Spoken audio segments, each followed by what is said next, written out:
As we strive to become a carbon neutral society, many of us are scrutinising what our governments and big companies are doing to help the environment.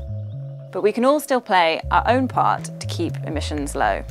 The pollution we produce is often referred to as a carbon footprint, the amount of emissions an individual or company is responsible for.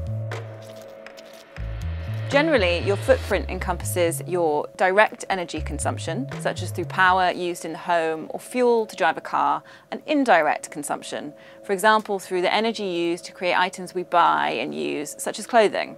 Some of the common and most effective changes we can make include flying less often and using less petrol and diesel. Transport like this accounts for around 20% of UK emissions. You may have heard some green groups suggest we all need to make drastic changes, such as cutting out flights completely. But we don't have to give these things up entirely to have a significant dent on our carbon footprint. In fact, if the average kilometre travelled per person by plane were reduced by 6% and the average kilometre travelled per car fell by 5% by 2035, the UK would be on track to reach our net zero target, according to the Climate Change Committee. And there are all sorts of small changes we can make to have an impact like this. The way we heat and cool our homes accounts for around 15% of the UK's emissions. In the long term, we will need to move away from polluting gas and oil in home heating, but we don't have to switch immediately. It's something to consider when it's time to change your boiler. Energy efficiency measures can cut down significantly on emissions and may be cost effective. Cavity wall insulation, for instance, can reduce heat loss through walls by 60% and help save money on heating bills too.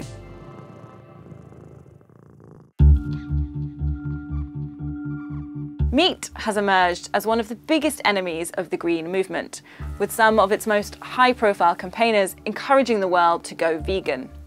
It's true that red meat, especially beef, has the highest carbon footprint of all major foods because of the methane cattle produce.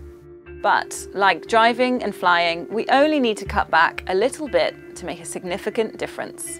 Meat and dairy consumption across the UK only needs to be reduced by around 20% by 2035 for us to be on track for our net zero target. Additionally, grass-fed beef from the UK is reported to have a significantly lower carbon footprint than imports. But remember to look out for labels that ensure it is 100% grass-fed. By making choices like this as consumers, we can have an impact on the decisions companies and producers make, which can in turn reduce their carbon footprints. Individuals can use their buying power or boycott power to get behind brands that are truly green. In turn, this gives rise to more eco-friendly businesses, which keeps the ball rolling. If you are an investor, another small change can be to invest in green stocks, such as in companies with eco-friendly policies. This encourages competition to do more for the environment.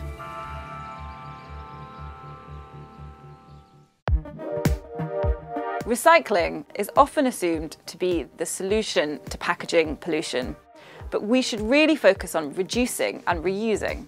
And this applies not just to packaging, but to many of the things we throw away when they no longer work. Mending and recycling everything from toasters to clothes can extend their life substantially.